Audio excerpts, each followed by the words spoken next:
The chicken rollers at Quick Trip are right there next to the hot dogs, and there's a drawer beneath both of the machines, and there's buns in them. And I don't know whether I'm supposed to put my chicken roller onto a bun or if I'm just supposed to, like freehand it. And the problem is that I've never really taken the time to put it on a bun. But I think I'm maybe supposed to. And there's all that sauce. It's like right there. Right? Yes. Yeah, I think you definitely have to try it though, for sure. Okay. TJ, I think we hit live. So nice. Nice. Welcome to episode 118 of Sawdust Talk, and we are joined tonight by the fabulous Bossbabediy DIY. This is Kat, and if you don't know Kat, you're gonna get to know Kat really well tonight. I got some stories to tell for sure. So thank you for joining us. We're going to take a quick second to thank our sponsor. The first of which is Surf Prep, Sanders, and Abrasives. For those of you listeners out there that may think to yourself, is there such a thing as a really, really nice sander? I mean, really, from a motion standpoint, they do about the same thing. Let me tell you, get your hands on a Surf Prep sander. Push that paddle down. And think to yourself, you know what? I don't feel like my feelings are getting rattled in my teeth. I do feel like this is one of the finest vibrating patterns I've ever applied to an end grain cutting board. And you'll think to yourself, you know what? I'm glad I tried that. And I'm glad that I listened to TJ and Jesse and Kat. And I'm going to get my hands on a Surf Prep sander. That's what I would do. I'm absolutely sold. Now I have one, but I'm still sold. So. Yep. Surf Prep sander. Try them. You'll like it. You will like it. So, Kat, there are many facets to you. Yes. I think I want to start by saying that we met 2 years ago. We did. BenchCon. And for those of you who are only listening to the audio part of this podcast, I think we need to show how we met. Yes. Oh. The first time we really hung out, we got tattoos together. We sure did. Like nothing tattoo. Which sounds really strange, but we were in Atlanta at a thing called Workbench Con. And there was a group of us, quite a large group of us that I think 8 or 10, yeah. Yeah, it was like 10 of us. And there's a picture somewhere. I think there is. Kyle or Monica have it. Or Monica, yeah, for sure. But yeah, we went and got tattoos. Yep. It was amazing. It was great. Yeah. Nathan from Logston Woodworking is one of my best buddies, and he messaged me a couple days before the con and said, hey, I think Jesse and I are going to go get tattoos. Where should I go? And I was like, well, first of all, you should bring me. And second of all, you should go to All or Nothing. And then it became a group thing. So yeah, a whole bunch of us just walked into a tattoo parlor and overwhelmed them with tattoos. Yeah. I think we're there for like a couple hours, like a few hours. Yeah. Hours at least, for sure. Yeah. It was a blast, honestly. It was one of my favorite parts of the weekend. It was, yeah. I'm just happy that Nathan went through with it, because he was like one of the last ones to get tattooed, and it was kind of his idea. So if he had not gone through with it, there would have been a price to pay. Yes. Oh, certainly. I would still be hounding him relentlessly, as I do over many things. So, yeah. I love it. Yeah. Well, now that story's out of the way, tell us kind of like who you are. How did you get into the makerspace? Where do you fit in? What is your thing? Sure. So I was born May 22nd, 1989. So I've been making things kind of as long as I can remember. My grandmother was a seamstress. My grandfather was a carpenter. This is his planer. And so I kind of grew up in a woodworking shop. I would this is so weird now to think back on, but I would play around in the pile of sawdust he had in the basement. not great, but It was the 80s and the 90s. sure, it was We lived. fine. We lived. Yeah, but that my mom used to make all of my and my brother's Halloween costumes growing up. I was a Girl Scout for 12 years, so I just always had my hands on things. Also, my cat Ripley is going to be involved in this. She has to, so this is her. Oh, baby. Because she is a level 10 clinger. But yeah, so I've always kind of been interested in making anything, and it doesn't go down one path. I kind of have like maker ADHD where I'm like, ooh, I could totally make that, or oh, I want to try doing this. So I've done anything from like making concrete countertops to like cosplay stuff to making birthday cards and toys and blankets and things like that. So I just love finding something new to do and figuring out how to like make it from scratch. And I started Boss Babe DIY, as I'm sure many people did during COVID. I was already making things and building some stuff in my house, and just decided to put a camera in front of myself and kind of roll with it. So yeah, that's kind of the origin story of Boss Babe DIY. So is there any one project since your big point of camera at it movement? I mean, we got 4 years of being cool in front of a camera. What's one that stands out to you that you think maybe a new viewer of your goods and services that's stumbling across this podcast, what do you want them to go dig through and find? Okay. So, as I said, as Jesse said, there are many facets to what I do. So I would say my biggest, like woodworking DIY would be, this bookshelf that I built in my house. It's built in, it's got cabinet, or like door fronts, and I'm going to do a walkthrough of it soon because I had someone request that, but we've like made it super spooky and collected all these fun tchotchkes to put on it. And it's just like a statement piece in our home, and I really love it. I also do cosplay. And I think my biggest thing that I did was 2 years ago. I cosplayed Lucifer from the Sandman series that was on Netflix. Gwendolyn Christie plays her. I basically do anything Gwendolyn Christie does because she's also a very tall woman. I'm sitting down. It's very hard to tell, but I'm 6'1". So Lucifer has this huge set of wings. And because I can't do anything half-assed, I was like, well, if I'm going to have wings, they're going to open. And so I figured out and designed this set of wings that are aluminum based. They strapped to my back and covered them in fabric and wired them up down my sleeve, and they opened up to a 13-foot wingspan. So that is awesome. They're in the corner over there. So double awesome. Yeah, so that was really cool and really difficult, and I'd never done anything like that, and kind of just figured out the design with like Home Depot rulers.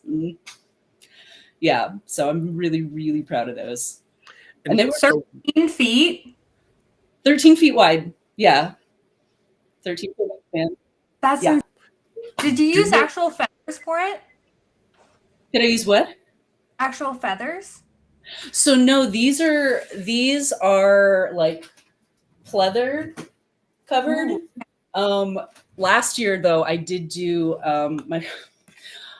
I got a fun friend group. We did this cosplay of biblically accurate Victoria's Secret angels. Oh my God.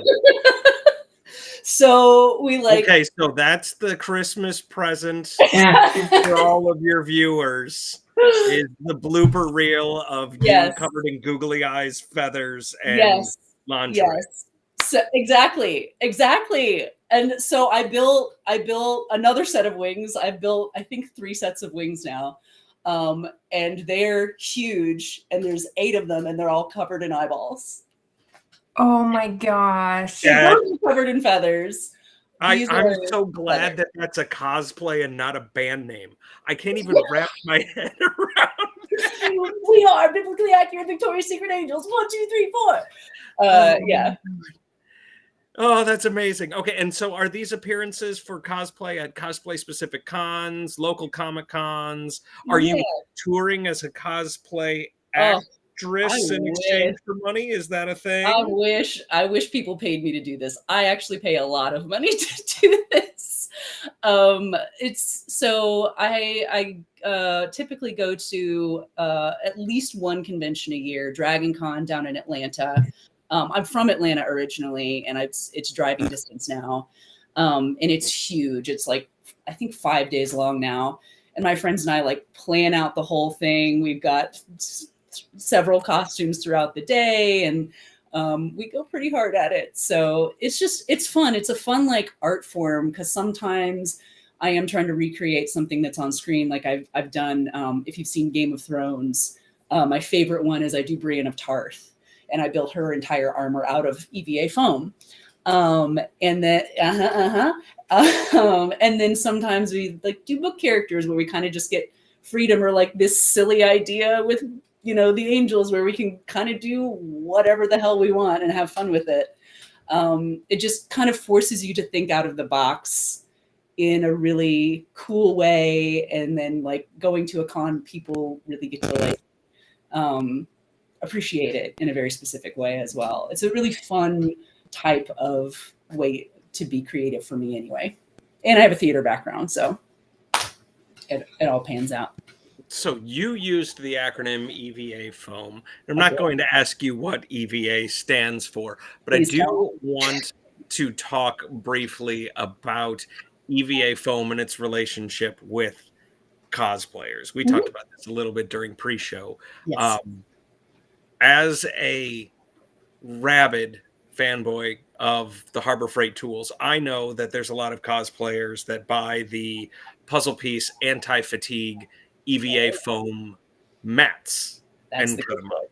Would you like to wax intellectual on your relationship with EVA foam and what it can and can't do? Absolutely, I would love to. So it's super versatile. I found a few years ago. So when I was making my armor, it the entirety of it is foam, and the amount I've had so many people walk up to me and say, "Oh, is this leather? Oh, is this metal?" And it's just foam that I've hit with like a heat gun. And carved out pieces of with a rotary tool, glued everything together, and then you can paint it, and you can do so many things. I've seen people create these like full mech suits out of foam. It is so versatile and so cool, and really affordable too, which is kind of like helped a lot of like younger cosplayers get into an art form, and it's super easy to work with because if you like hit it with heat and shape it and it's not quite right, you can hit it again and reshape it. It's really forgiving, and it's great. Buy EVA foam. Yeah, it's fun to play around with. There's so many things you can do with it, and my friends and I have done tons and tons of things. And you can buy it on giant rolls from like the Joanne Fabrics or wherever else you colloquially source your fabric stores. I think some shipping and packaging companies will also sell you EVA and closed cell foam in like 8 foot long by 140 feet. Oh yeah. I mean, so like that's out there too, boys and girls. So all the cosplay kids that are out there listening, just remember, we're dropping the hot tips out here. Yeah. Even Halloween costumes. Real good for Halloween costumes. I'll probably be at that point at some point where my kids are like, I want to be this. And I'm going to be like, you know what? I can make that for you, which is exactly what you do. So I do think that's a really fascinating, cool thing about you, especially as a maker, is that in our maker community, it's like we have woodworking, we have epoxy, we have mixed media, we have all these things. And you bring this other aspect of making with your cosplay, which I wish you would share more of, honestly. You should share, making costumes. You're talking about using rotary tools and heat guns and stuff like that will fascinate people. I mean, I'm fascinated. I want to do more. So Cool. That I will say that's what's been interesting about it is I entered the DIY space kind of focusing more on my home DIY stuff and not really, getting into the cosplay because I was like, I don't know if people will be into this. I went to Haven Conference, a couple years ago, and I like kind of sheepishly talked about it, and I was like, I don't know if I should mention it. And then I made good friends with Lindsay from Madam of Making, and she's like, costumes, you say? And we became good buddies. And by Haven the next year, we created a costume competition because they do this big party at the end of the weekend that's always themed. And so we were like, well, I'm going to make my costume. You're going to make yours. Why don't we push makers outside of the box? And it was so cool to see how many people did it and how creative people got with it. And I also have found that like when I post my cosplay content, that's weirdly when I get like the most engagement. So for some reason, I just like have felt weird about it, I guess, because it does feel so nerdy. But it's also fun. So I'm just saying, there's a box of HeroQuest right here. A 3D printer with. Oh yes, I'm in good company. Good. Yeah, no, we're all on the same team here. It's just our cool exterior facade and V-neck shirts that make people think that's what it is. That's what it is. But at nearly 42 years old, I'm more hip replacement surgery than I am hip. So listen, I do think it's really important though, because I mean, we all join this maker space and we meet these people and we create these relationships and stuff. But I think what's really important is that people see who you are and what your passions are. So I've struggled with that too, where I'm like, I don't know, should I post about my pigs? Should I post about my chickens? Like, home renovation, I'm woodworking, like nobody cares about this stuff. But like you're saying, Kat, is like when I post those things that I'm passionate about and that I care about, my people care about that too. So you can't ever forget that. Yeah, and that's something I've definitely learned because I went through a big period of burnout for a couple of years and haven't posted a ton just because I got so wrapped up in like what people wanted to see. And then I have only recently started to come back and just show the things that I enjoy. And like all parts of it, my theater side and my cosplay side and, antiquing and, all that stuff. So, and it feels better too. I would go antiquing with you two. This would be a hoot and a half. Yes. Oh my God. I know that Jesse's maybe video frozen down there in the corner. There you are. But so there's this secret love that I have about antiquing, and in my mind, I'm constantly playing Antiques Roadshow. Right? Because I absolutely love when their specialist is like, wow, you can see the markings of the Dao Ti motif, which is an ancient Ming Dynasty Chinese motif on the outside of this wonderful piece. I've never seen a bronze so perfectly captivate every single element of this era. And if you look on the bottom here, it says made in China 2009. And the people who are getting it appraised, they're like, oh.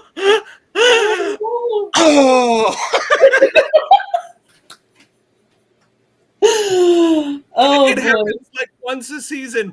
And I'm not saying I actively watch it, but the times that I've caught those episodes, oh, it's amazing. Utter devastation. That's majestic. It's that was almost a PJ rant right there. It was close. It was close. But we can go antiquing, and I'll be constantly waiting for one of you to be like, yeah, I've definitely done that in antique stores where I'm like, oh my gosh, this is a beautiful brass piece. Oh, nope. 2013. Got it. So, yeah, I have so many dead people's things in my house. I'm certain. That's not morbid at all. It's fine. I mean, that's what antiques are, right? Mm-hmm. I know. Kind of. I mean, same. Yeah, I have so many. I mean, same. I do. Most of them are my grandma's, though. So, that's kind of sad, but whatever. Well. can you tell us more about your acting and theater life? I want you to Sure. about that. Yeah, sure. So I haven't been on stage in probably 10 years. I do have a theater background. I went to school for performance. And while I was there, discovered stage management and fell in love with that because that means I never have to audition for anything ever. Um, and so yeah, I fell in love with the stage management side of things because it kind of like fulfilled this technical side of my brain and creative side of my brain.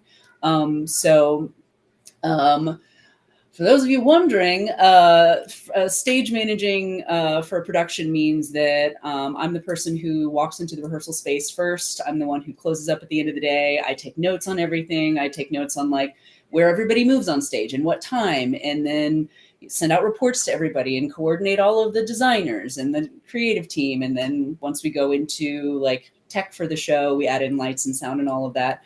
I keep a book of that. And then during the show, I run all the cues and manage all of the moving pieces. So I am there for all of it.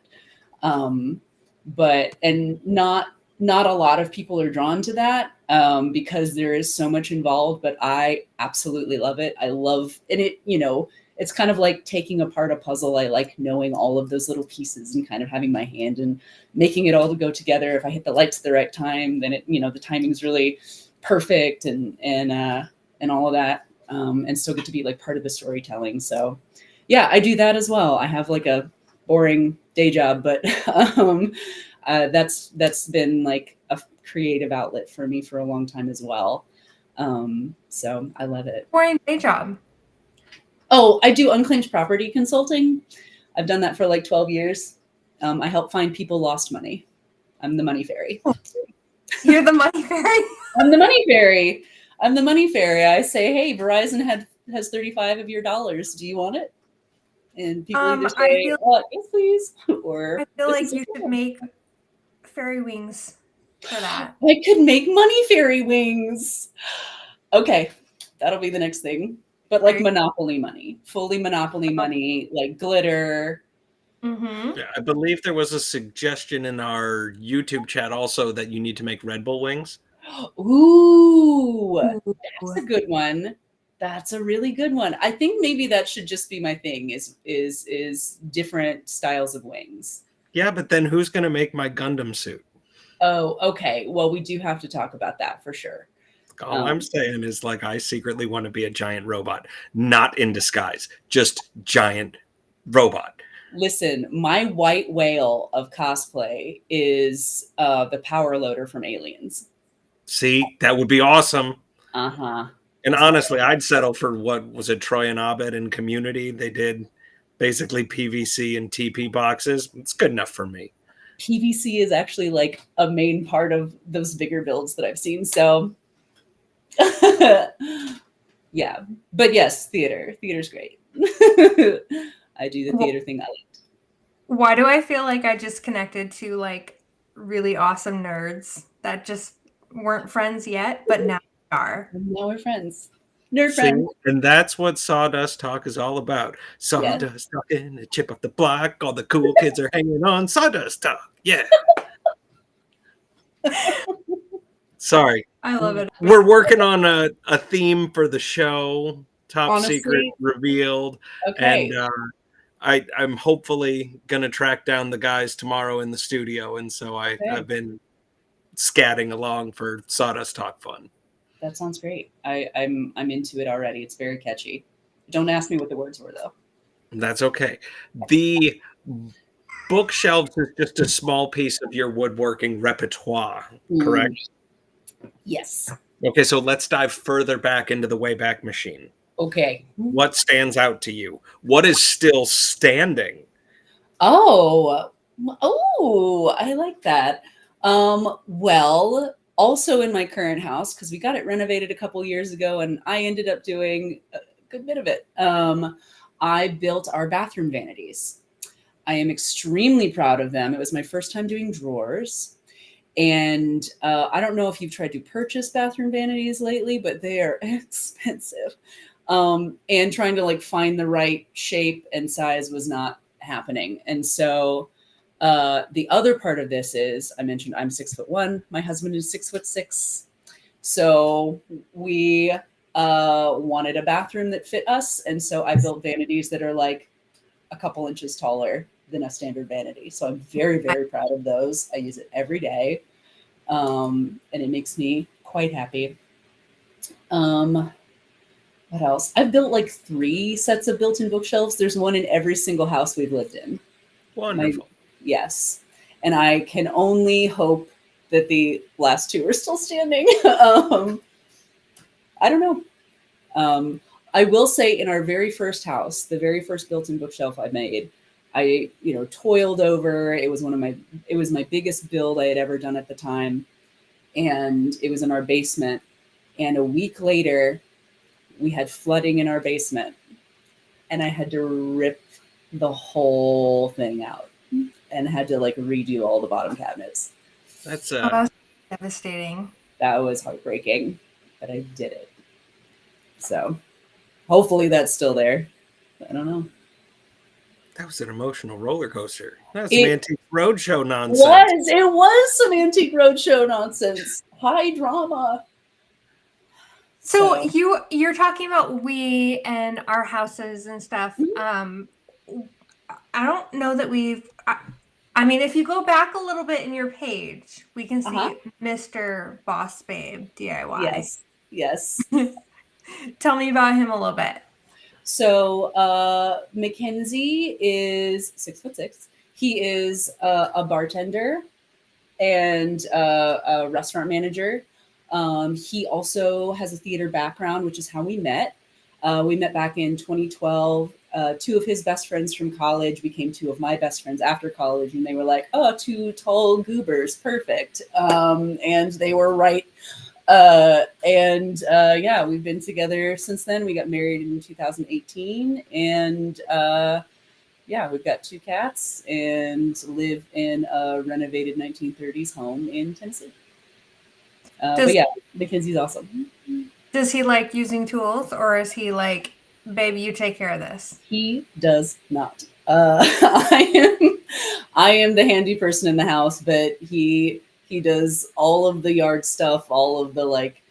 He has a lot of things that he manages, and I'm very, very grateful. But anytime I have a project come up, I will call a friend to help me with it before I ask Mackenzie, because he does not enjoy doing that kind of stuff.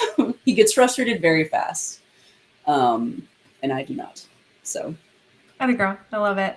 Yeah, but that's totally cool. It works out just fine.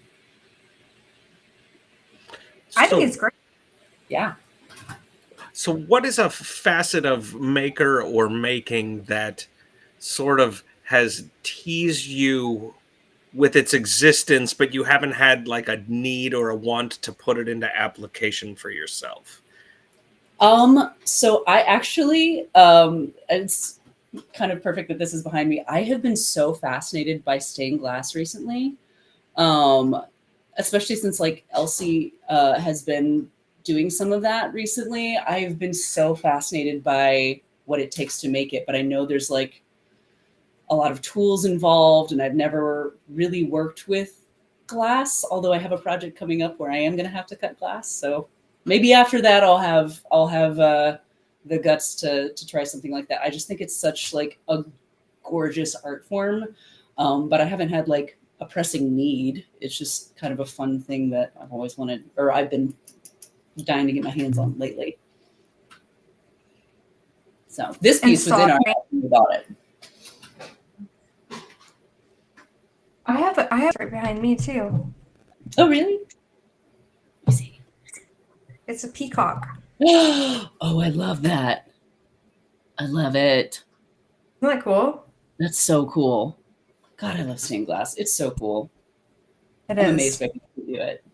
I'll have to send you a profile of somebody who does some stained glass stuff. He's super great. Yes, I bought an ornament from him for Christmas one year. So, and cool. He's a great guy. I'm sure if you have any questions, he would be super super happy to help you. So. Awesome. Oh, that'd be so cool. Yeah, and it's an excuse to cultivate a new obsession and to buy entirely too many tools. Exactly. Hyperfixation for the win. There you go. Mm-hmm. Yep. Let's more questions. I know it. Yeah, I'm just giving her a chance to have a cocktail there. Okay. Thank you. Oh, man, there's so many fun ones here. Let's do. Yeah. We have a fundamental understanding of the how you work, right? I think we can all agree who you are and how you are. But would you like to tell us a little bit more about the why? Why are you making? What is it that's driving you to keep doing stuff? And if it's just, it fits in my budget, that's cool. But yeah, tell us. Budget. I mean, some of it's budget, but I don't know. I've always kind of looked at things and gone, well, I want to do that, or I bet I could do that. Like, just give it to me. I can do it, And it's one of those where I can't pinpoint how far back that goes. Cause again, it's just kind of always been part of who I am. And it may honestly go back to like my mom making our Halloween costumes. Cause I didn't realize until I got into like middle school that people just pre-purchase things, So I think it was one of those things where, that's just kind of always been hardwired into me. If it looks like something that can be made, I want to know how it works. I've always loved puzzles. I kind of want to like take it apart and find all the working pieces in it, and make it myself. And yes, sometimes it's like the vanities where it's like, oh God, that's $1,200 for one vanity that's not even the right size. Fuck that. I'll make two that are custom for, half the price, less than half the price. Like our concrete countertops at our last house, it was kind of that. But also I was like, I wonder if I could do this. It's kind of just like a personal challenge, I guess.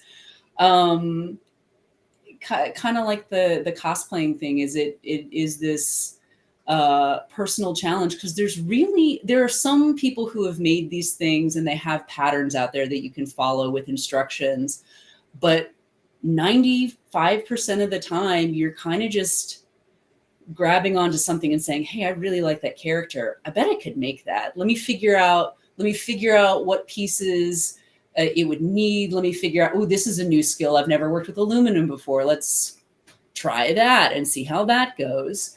And yeah, I love learning new things. So I think, and I'm a very like hands-on person. So I guess it's just always about like learning something new and seeing if I can do it. I feel like this is like a Jimmy DiResta moment, because no, I'm serious. Yeah. Like, he looks at anything and he's like, I think I could probably make that myself, or I could, figure out a way to construct something that could make it for me. And that's exactly what you're doing. And that's what, that's why maker is such a loose term. Like making costumes, making woodworking, making cabinets, making bookshelves, like it's all making. It's all a creative process. So I just love it. I love that you be like, nope, I'm gonna make that myself. Watch me. And I think that comes with like, the theater background too. Like I just worked on a show that was like a premiere, and we were changing the script every single day, and we were literally figuring out every single day, like, okay, how do we make this work? Okay, the space doesn't have this. What can we do here? Oh, what if we did this? It's constant problem solving. And so my brain's like, my brain is constantly problem solving. So I think that's probably part of it too, is just like, there's something so satisfying about, with theater, for example, getting to opening night. And I've had days where like, I worked on a show last year where the first time we had run everything all the way through was in front of an audience of 500 people. Oh, And it's like nerve-wracking, but also we always do it, and it's so satisfying because we all like work together to make this big thing out of nothing.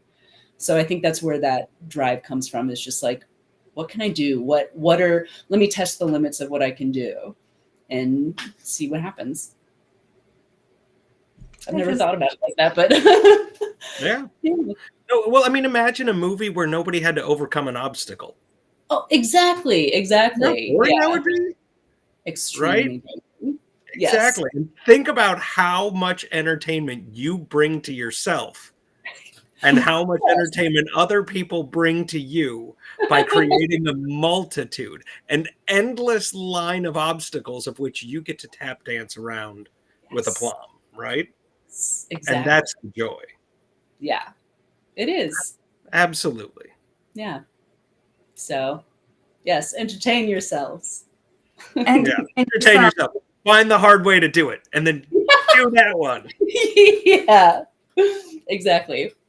The problem solving is a really good thing, though. I mean, that's our brains, right? That's how our brains work. Is there's a problem, let's figure out how to fix it, or I don't know how, I will figure it out. So, and we always do, which is like kind of the magic of all of it. Again, with theater, I cannot tell you how many times people have been like, is this going to happen? Are we going to make it? Like, I don't know if we'll make it to opening night. Like, this isn't going to come together. And it always does. And I feel like with makers too, like, we hit those challenges and we still somehow make it work. I don't know. It's really cool. It's really cool. That's what I love about the DIY space. So what happened with your latest show? Okay. So this is... Tell us about this. Because yes. you posted something and you were like, I'm doing this thing. Uh-huh. And then we heard nothing from you because you were so busy. But yes.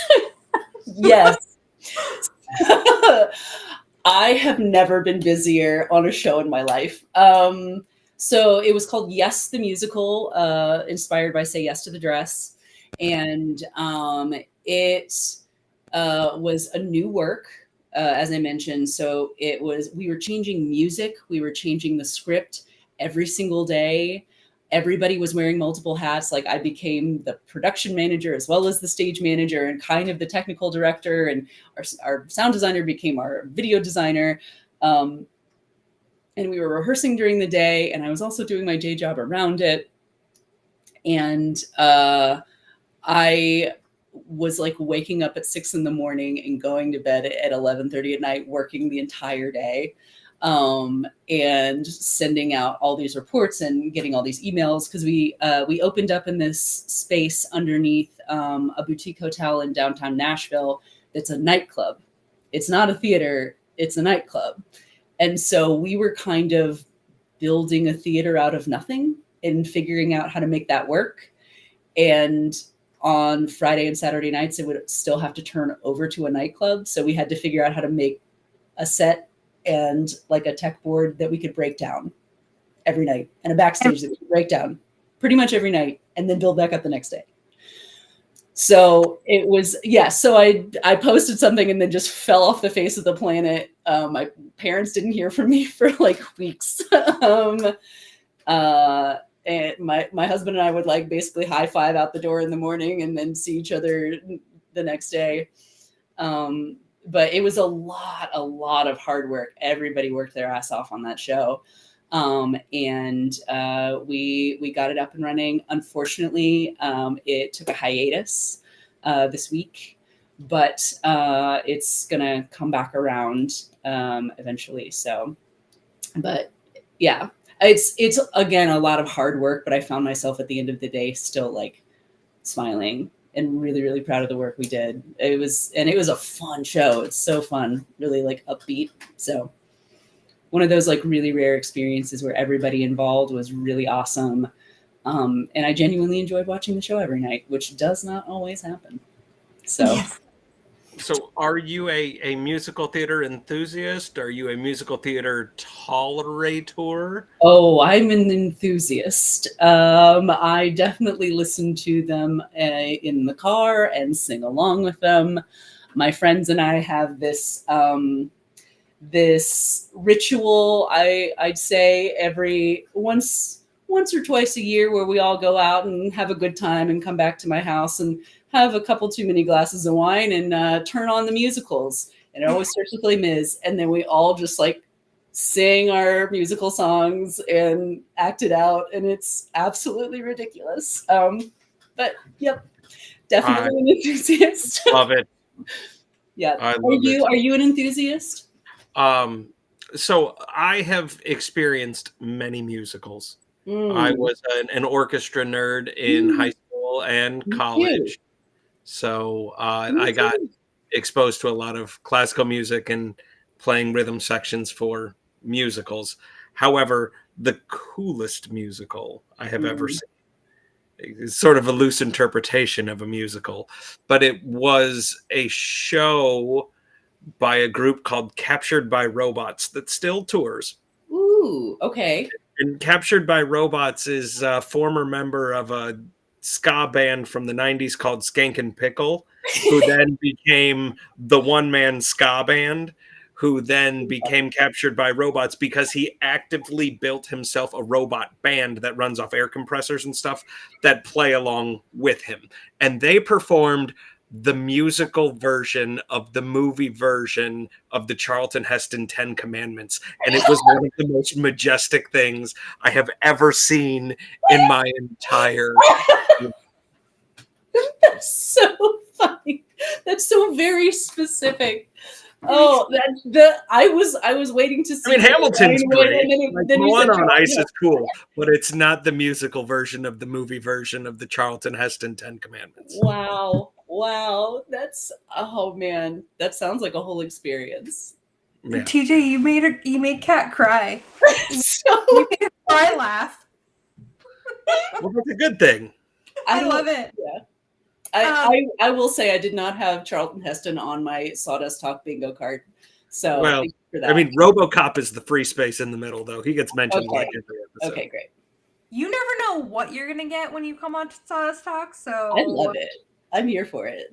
And I really appreciate interviews that don't go as planned, because anyone can be on here and be like, how did you get started in woodworking? And let's do the generic questions. And we're like, no. Yeah, you'll get asked to be on this other podcast in like 2 weeks because they take our guests and they'll talk to you a whole bunch about woodworking in 2 weeks. But we're just going to hang out. We're going to have fun and we're going to talk about, oh, do you own more than one sewing machine? Part 2 of that question is, do you lust for like a multi-thread serger if you don't already own one? What great questions. I own one active sewing machine. I own my grandmother's old baby lock serger. I have not broken it out yet because I think it may need some love and care. And as I mentioned, it fell off of the face of the planet recently. But I do lust after those like really nice industrial sergers and those like huge embroidery machines. Ugh. So that is my mother's craft. So my mother is a quilter, and she's got the big long arm anti-aircraft quilters and a couple of they're essentially CNC embroidery machines. Like it's pretty cool. Yes, those things are so cool. Yeah, we have a lot of fun with that. And TJ, your mom's going to be making something for Makers for St. Jude, right? Okay, so she has begun her St. Jude quilt, boys and girls. Yeah, and so if you want to sort of do a little bit of Googling and a little behind the scenes, you're going to want to look for what's called a log cabin quilt. And it's a method of assembling a quilt that there's, I don't know, I think there's like a couple hundred different variations on the ways that you can assemble the different pieces. Okay. But it does sort of follow a pattern. So it's called a log cabin quilt. And she has, I think, started piecing it is where she's at. So That is so it's coming. That is really cool. Kat, have you heard about Makers for St. Jude? Just kind of like tertiarily, like on the outskirts. I don't know a ton about it. So Okay, well, prepare yourself as Jesse spreads the gospel. okay. Let it begin. Gospel. Oh my goodness. Okay, so Mike is a childhood cancer survivor. He has the page Woodworkers versus Cancer, and he started Makers for St. Jude. So we have a whole bunch of makers raffling off pieces for Makers for St. Jude. All the proceeds go to obviously St. Jude. But yeah, it's been pretty incredible. I think you raised over $12,000 last year, and set a goal this year of $20,000, and we are already over halfway there. So Sawdust Talk and Surf Prep have teamed up with Makers of St. Jude, and it's been a really incredible thing to be a part of. To see not only makers that are putting their craft into something and raffling it off for a good cause, but just the fact that people are like, flying past their goals, and it's been pretty incredible. So That's amazing. What kind of stuff are people like putting out there? so Mike's done some bedside tables, right? Ooh. I think, did I get that right? Or a console? In the past, I think he did a console table. Kamani had a wood and epoxy hybrid cheesy board of sorts with a fancy handle. Hannah, our sponsor from Surf Prep, may your peace be smooth. I mean, yeah, the Surf Prep sponsor put she did a 3x4. Is that what was on there? Sorry, audio cut out. 3x4 sanding kit. Yeah. And she crushed it with that. There's been a handful of other corporate sponsors, the names and number of which are starting to become too numerous to list. I know IsoTunes has been in the running a couple of different times. Total Boat. Total Boat. Did Bumbleshoots get in on the fall competition last year? Does that sound right? I don't know. It's so you guys have to. Real Milk Paint. They're jumping in there. But yeah, all kinds of cool kids doing all kinds of cool stuffs and raffles, and following Mike over at Woodworker versus Cancers and Makers for St. Jude is the way to stay hip and abreast of all of the cool things that we are trying to do for the community. And also, childhood cancer bites it, right? So let's be awesome and be helpful at the same time. Hell yeah. That's since TJ doesn't know all of the facts, if you go to makersforstjude.org, you can just see everything. So there you have it, folks. You heard it first. Maybe not first, but you heard it. No, you can claim first. Go ahead and claim first. Okay, you heard it here first. All right, Kat. So the time is now 9:51. And so I'm going to ask you a question, which is there anything that you really wanted to talk about that we haven't talked about yet? No. How do you like your eggs? How do I... Did you just ask how I like my eggs? Yes. First of all, because I also go on rants and stories. First of all, I need to say this. There's a theater I work for in Nashville called Actors Bridge Ensemble. If you are anywhere near Nashville, go see stuff there. It's great. And it's this beautiful theater run by this group of amazing people, and I love them. And the woman who runs it, every time we sit down at a table, her icebreaker is, how do you like your eggs? So I love that you asked that, because every time I think of Valley Forester, and it's like the best icebreaker. That being said, right now, my favorite way to do eggs is soft scrambled. So it's like just as they start to, get cooked, with a little bit of seasoned salt and fresh black pepper. So not quite eggs omelet, but omelet style scrambled eggs? Yes. Very cool. Yes. Do you start with butter?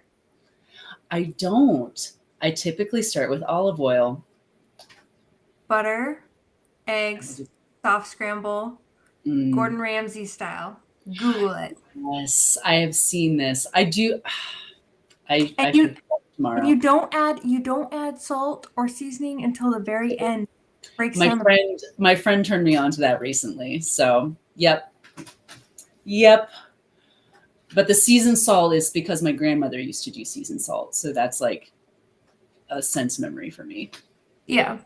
Mm-hmm.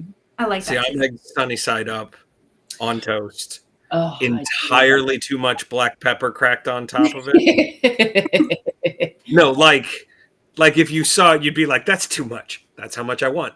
If I get too close to it, I will sneeze on it. Got it. Yes. And then finishing salt. Pinch of finishing salt. Ooh, that sounds good. Like so like I saute my breakfast eggs. Yes. Yeah, absolutely. Perfect. What about you, Jesse? Just the Gordon Ramsay way?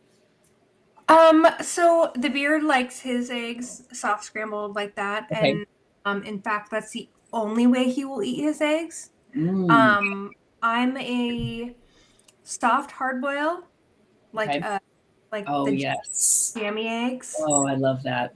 I'm a sucker for that, or over easy/medium. Mm-hmm. That's me. I love those too. I like to use the yolk as like a sauce. Mm-hmm. Yep. I don't trust anyone that says eggs over hard. I just don't. Yeah. I'm comfortable saying eggs hard is fine on like a sandwich, right? Because I don't want my sandwich to run away from me. Right. Okay. I'll give you a pass. I will give you the one pass. Look, I'm just saying that like we can't exclude everyone, but if there was somebody to be prejudiced against in the universe of how do you like your eggs cooked hard, come on. Yeah. Come on, girl. Yeah. Get some flavor. I think the only hard yolk you should have on a sandwich is like an egg salad sandwich. Yes. Safe play. Absolutely. Because it's basically halfway to deviled eggs. Exactly. Yeah, it's just spreadable deviled eggs, right? Yes. Oh my gosh. We could go on with this so far. Safe question. I'm literally thinking now a conversation I had about like people who are like, oh, I can't have like 3 hard-boiled eggs, and then you put a plate of deviled eggs out and they can eat 8 whole eggs. Yep. Yep. Oh yeah, no, we did have eggs for the Kentucky Derby, and I made them disappear. I did things. It was like a magic trick, the rate at which I'm capable of making good deviled eggs disappear. We do, however, need to be respectful of Kat's time, and we keep our show at a fairly tight hour, all things considered. And that does bring us to some of our wrapping up questions. Okay. Before we get to this question, for I suppose the third time this episode, we do want to thank our sponsor, Surf Prep Sanding. There's a lot of places that you can look for abrasives, but they're not Surf Prep abrasives. Unless you're getting them from Surf Prep, which means you've looked in the right place. Surf Prep. Let's get smooth. Sorry.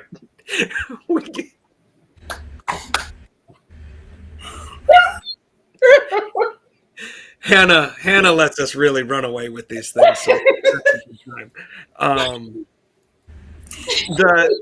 the final thought that I want to bring up, which we do every episode, is I like to ask our guests to give a thought or a quote or a mental image of encouragement for our viewers and our watchers and our listeners at home to, kick open the door of their shop, go pick up a tool, go make a mess, or go clean up a mess, right? So that you can get back in there again. But what would you like to share with the kids that are watching this show so that they can go get awesome just like you?